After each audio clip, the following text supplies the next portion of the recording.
எதிரான போரில் எளிதில் வெற்றி பெறுவோம் என்று அமெரிக்க அதிபர் ட்ரம்ப் கொக்கரிப்பு. 4 அல்லது 5 வாரங்களில் போரை முடிக்க திட்டமிட்டுள்ளதாகவும் கணிப்பு. We have the strongest and most powerful by far military in the world, and we will easily prevail. And we have right from the beginning, we projected 4 to 5 weeks.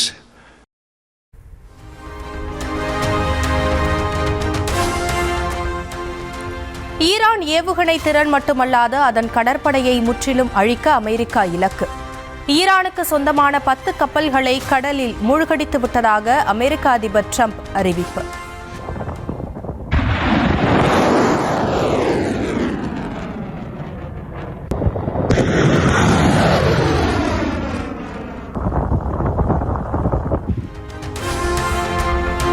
ஈரானின் ஏவுகணை தாக்குதலில் சேதமடைந்த ஜெருசலேமின் மேற்கு பகுதியை பார்வையிட்டார் இஸ்ரேல் பிரதமர் பெஞ்சமின் நெதன்யாகு. பிரதமர் அலுவலகம் மீதான தாக்குதலுக்கு பிறகு பெஞ்சமின் நெதன்யாகுவின் நிலை குறித்து கேள்வி எழுந்த சில மணி நேரத்தில் பொதுவெளியில் தோன்றினார். பிரதமர் மோடிக்கு இஸ்ரேல் பிரதமர் பெஞ்சமின் நெதன்யாகு நன்றி. ஈரானுக்கு எதிரான போரில் இஸ்ரேலுடன் இந்தியா துணை நிற்பதாக பேட்டி. I spoke to our great friend, Prime Minister Narendra Modi. Spoke to him at length yesterday. Thanked him for his standing with Israel, standing for the truth, and for the enormous friendship of the people of India. They are much admired and loved in Israel, and I won't get into the details of the conversation, but I've spoken to him and I've spoken to many other leaders.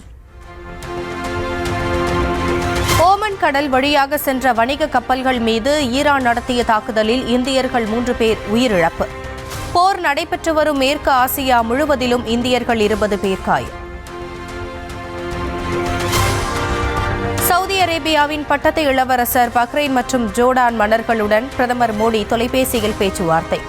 போர் சூழல் நிலவும் வளைகுடா நாடுகளில் சிக்கிய லட்சக்கணக்கான இந்தியர்களின் பாதுகாப்பை உறுதி செய்ததற்கு நன்றி. ஈரான் தலைநகர் தெஹ்ரானில் குண்டுமழை பொழிந்த இஸ்ரேல். காணும் இடமெல்லாம் கரும்புகை சூழ்ந்து சுடுகாடு போல் மாறிய நகரம்.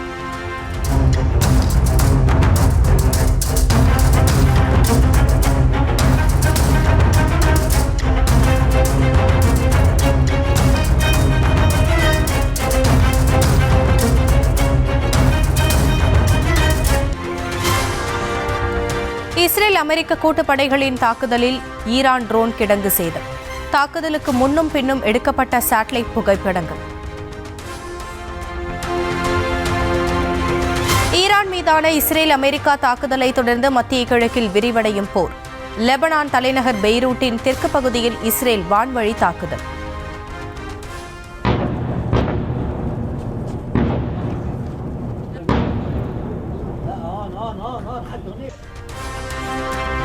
அமெரிக்க போர் விமானங்களை தவறுதலாக சுட்டு வீழ்த்திய குவைத் விமானப்படை.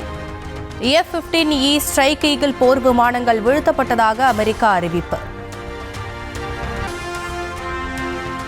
திரவ இயற்கை எரிவாயு உற்பத்தியை நிறுத்தியது கத்தார் எனர்ஜி நிறுவனம். வளைகுடா நாடுகள் மீது ஈரான் தொடர்ச்சியாக தாக்குதல் நடத்தும் நிலையில் அறிவிப்பு. ஈரான் மீதான அமெரிக்கா இஸ்ரேல் படையெடுப்பு காரணமாக எண்ணெய் விநியோகத்தில் சிக்கல். ஹோர்மூஸ் நீரிணையை எண்ணெய் கப்பல்கள் அணிவகுத்து நிற்பதால் போக்குவரத்து பாதிப்பு. போருக்கு மத்தியிலும் விமான சேவையை படிப்படியாக துவங்கும் வளைகுடா நாடுகள். துபாய், அபுதாபி உள்ளிட்ட நகரங்களில் இருந்து குறைந்த அளவிலான விமானங்கள் இயக்கம். போர் சூழல் காரணமாக வளைகுடா நாடுகளில் சிக்கி தவித்த இந்தியர்கள் தாயகம் வருகை. டெல்லி, மும்பை, பெங்களூர், ஹைதராபாத், சென்னை விமான நிலையங்களுக்கு பாதுகாப்பாக வந்திறங்கினர்.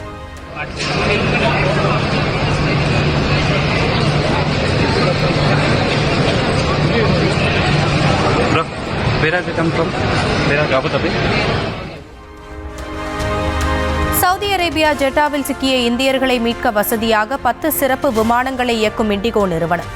இந்தியாவின் பல்வேறு நகரங்களில் இருந்து ஓமன் மஸ்கட்டிற்கு விமான சேவையை மீண்டும் தொடங்குகிறது ஏர் இந்தியா எக்ஸ்பிரஸ். வடமாநில தொழிலாளி உட்பட 2 வெட்டி படுகொலை.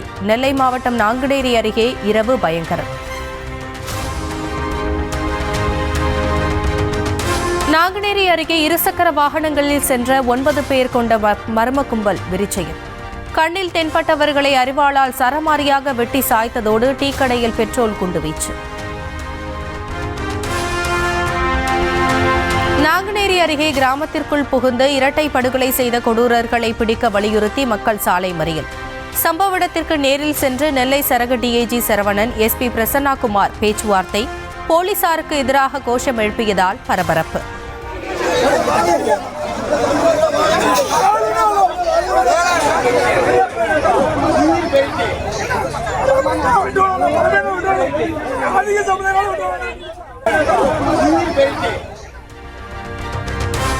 கீழடி, ஆதிச்சநல்லூர் உள்ளிட்ட 8 இடங்களில் அகழ்வாராய்ச்சி பணிகளுக்கு உடனடியாக ஒப்புதல் வழங்க மத்திய பாஜக அரசுக்கு முதலமைச்சர் மு.க.ஸ்டாலின் வலியுறுத்தல்.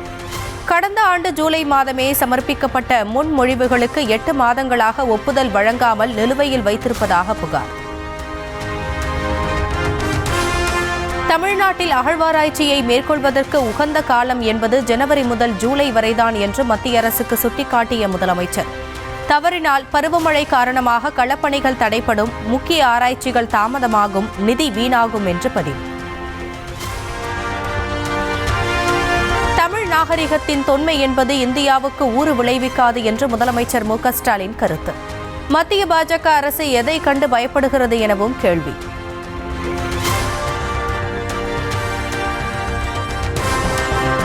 டெல்லியில் மத்திய உள்துறை அமைச்சர் அமித்ஷாவுடன் அதிமுக பொதுச் செயலாளர் எடப்பாடி பழனிசாமி சந்திப்பு. தேசிய ஜனநாயக கூட்டணியில் தொகுதி பங்கீடு தொடர்பாக சுமார் 2 மணி நேரம் பேச்சுவார்த்தை நடத்தியதாக தகவல். தமிழ்நாட்டில் முரட்டு அடிமையின் உருவமாக இபிஎஸ் திகழ்வதாக துணை முதலமைச்சர் உதயநிதி ஸ்டாலின் கடும் தாக்கு. மதுரை தேசிய ஜனநாயக கூட்டணி பொதுக்கூட்டத்தில் பெரியார் படம் அகற்றப்பட்டு பாஜக சின்னம் வைத்ததை சுட்டிக்காட்டி பேச்சு.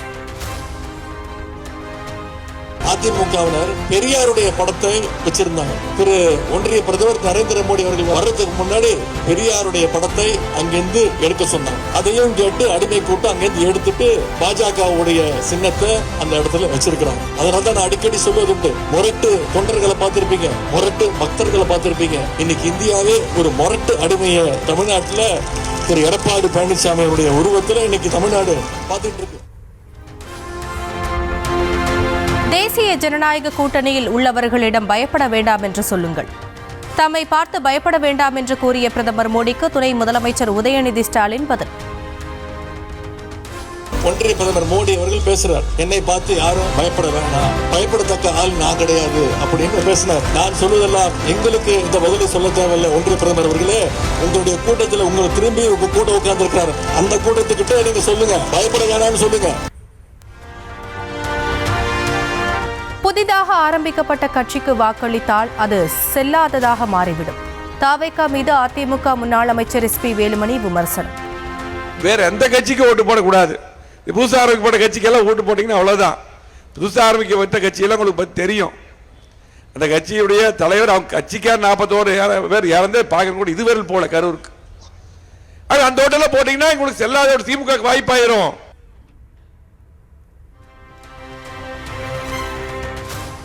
தமிழ்நாடு சட்டமன்ற தேர்தலில் போட்டியிட 41 சீட் வேண்டும் என்று திமுகவிடம் அடம் பிடிக்கும் காங்கிரஸ். கேட்கும் தொகுதிகள் தரப்படுமா இல்லையா, அல்லது திமுக கூட்டணியில் நீடிப்பதா இல்லையா என்பது இன்று தெரியும் என்று எதிர்பார்ப்பு.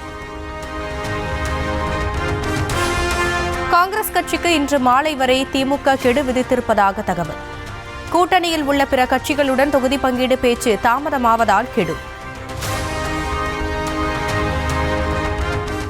திருப்பரங்குன்றம் மலை உச்சியில் 5 பேர் பூஜை செய்ய அனுமதி வழங்கினால் வழக்கு முடித்து வைக்கப்படும். நாளைக்குள் மதுரை மாவட்ட ஆட்சியர் பதிலளிக்க உயர்நீதிமன்ற மதுரை கிளை நீதிபதி GR சுவாமிநாதன் உத்தரவு.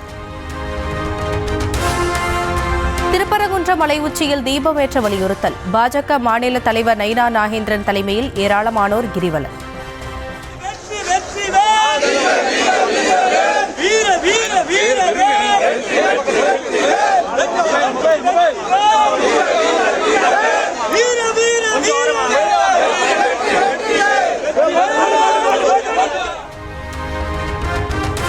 கொரோனா வைரஸ் காலத்தில் தமிழ்நாட்டை உலுக்கிய லாக்அப் டெத் வழக்கு. சாத்தான்குளம் தந்தை மகன் கொலை வழக்கில் வரும் 23ஆம் தேதி தீர்ப்பு வழங்குகிறது மதுரை மாவட்ட கூடுதல் அமர்வு நீதிமன்றம். தமிழ்நாட்டில் 12ஆம் வகுப்பு பொதுத் தேர்வு தொடங்கிய முதல் நாளில் சுமார் 10,000 மாணாக்கர்கள் ஆப்சென்ட். பள்ளி மாணவர்களில் 8,319 பேரும், தனி தேர்வர்களில் 1,600 பேரும் மொழி பாடத்தின் முதல் நாள் தேர்வு எழுதவில்லை. திருப்பூர் மாவட்டம் தாராபுரத்தில் தீரன் பட பாணியில் முதியவரை தாக்கி நகை பணம் கொள்ளையடித்த வழக்கில் 3 பேர் கைது. சுமார் 20 நாட்களுக்கு பிறகு கும்பல் சிக்கிய நிலையில் மேலும் 2 போலீசார் வலைவீச்சு. துபாய், அபுதாபி உள்ளிட்ட மத்திய கிழக்கு நாடுகளுக்கு விமான சேவைகள் ரத்து செய்யப்பட்டதன் எதிரொலி. லண்டனின் ஹீத்ரோ விமான நிலையத்தில் செக் இன் கவுண்டர்கள் வெறிச்சோடி காணப்படும் காட்சி.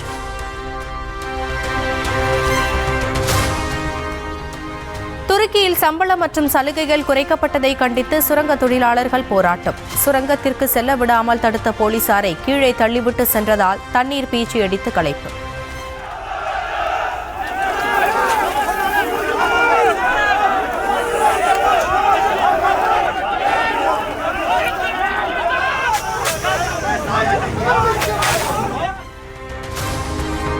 சீனாவின் பல்வேறு நகரங்களில் விளக்கு திருவிழா கோலாகலம்.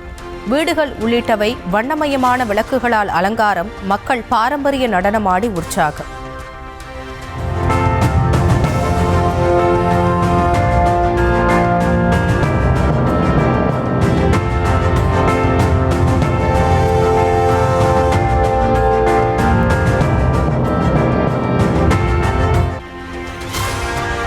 நாளுக்கு நாள் வேகமாக வளர்ந்து வரும் செயற்கை நுண்ணறிவு தொழில்நுட்பம். நடனம், வாள் சண்டை, கூடை பந்தாட்டம் என்று அனைத்திலும் அசத்தும் அடுத்த தலைமுறை ரோபோக்கள். திருப்பதி ஏழுமலையான் கோவிலில் வருடாந்திர தெப்போற்சவம் நிறைவு. கடைசி நாளில் திரளான பக்தர்கள் மனமுருக வழிபாடு.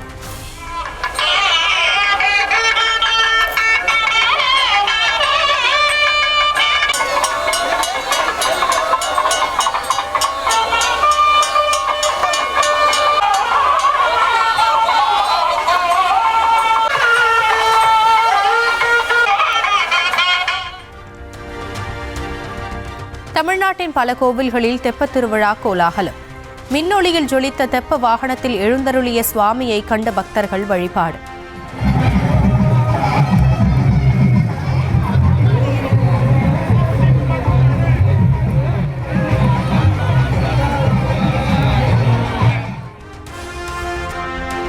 காரைக்கால் அடுத்த திருமலைராயன்பட்டினத்தில் புகழ்பெற்ற ஜடாயுபுரீஸ்வரர் கோவிலில் மாசி மாத பிரம்மோற்சவ திருவிழா. ஜடாயு என்ற பறவை ராவணனுடன் போரிடும் காட்சியை கண்முன் நிறுத்திய பக்தர்கள். அற்புதமான காட்சி இந்த காந்தி சாலையிலே நடைபெற்றுக் கொண்டிருக்கின்றது. ராவணேஸ்வரன் மிக நேர்த்தியாக அந்த வானத்திலே பறந்து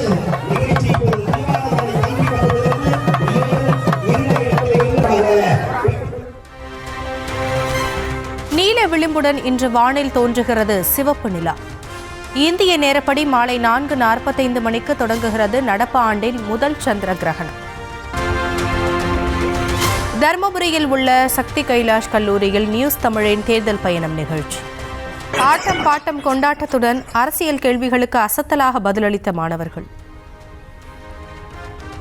இங்க இருக்க அளவுக்கு சேஃப்டி வந்து நம்ம கண்ட்ரில இல்ல. ஆஸ் அ ஃபீமேலா இங்க இருந்து வேற கண்ட்ரிக்கு போன ஃபீமேல் கூட சொல்றாங்க இந்த இடத்துல இருக்க பாதுகாப்பு வந்து எனக்கு நம்ம கண்ட்ரில இல்லன்ட்டு. இப்போ ஹியூமன்ஸா ஜல்லிக்கட்டுக்காக நம்ம எல்லாரும் ஒண்ணு கூடுன நம்மளால நம்ம பாதுகாப்புக்காக ஒரு இடத்துல வந்து சேர முடியல.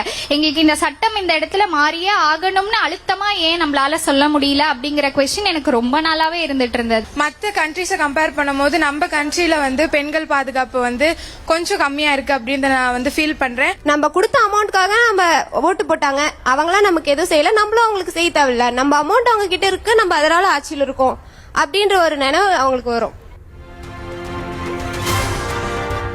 தர்மபுரி மாவட்டத்திற்கான திட்டங்கள் குறித்து நியூஸ் தமிழ் தேர்தல் பயணத்தில் திமுக, அதிமுக பிரதிநிதிகள் பங்கேற்று விவாதம். 2026 மீண்டும் திராவிட முன்னேற்ற கழகம் தான் ஆட்சி அமைக்கும். அந்த ஆட்சியில் திட்டங்கள், மக்களுக்கு தேவையான அனைத்து அடிப்படை திட்டங்கள் உள்ளிட்ட, அதாவது அந்த சிப்காட்டும் தொடர்ந்து வளர்ச்சி பெறும். அங்க சேமிப்பு கிடங்கு கட்டப்பட்டிருக்கிறது, ஏசி சேமிப்பு கிடங்கு சொன்னார். அண்ணன் எடப்பாடியாருடைய ஆட்சி காலத்திலே 20 கோடி ஒதுக்கப்பட்டு கட்டுமான பணி கட்டி முடிக்கப்பட்டு இன்று வரை மக்கள் பயன்பாட்டிலே கொடுக்கவில்லை. திமுக சார்பில் எம்பி ஆ மணி, அதிமுகவில் முன்னாள் அமைச்சர் KP அன்பழகன், நாதகவின் சந்தோஷ்குமார் ஆகியோர் பங்கேற்பு. திராவிட கட்சிகள் வந்து வெறும் வாக்குறுதி மட்டும்தான் கொடுக்கும்.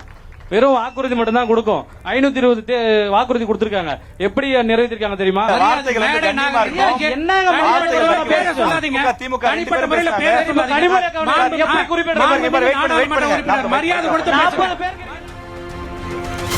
தமிழ்நாட்டின் பல்வேறு மாவட்டங்களில் இஸ்லாமிய அமைப்புகள் போராட்டம். அமெரிக்கா இஸ்ரேல் கூட்டு தாக்குதலில் ஈரான் உச்ச தலைவர் கமேனி படுகொலை செய்யப்பட்டதற்கு கண்டனம்.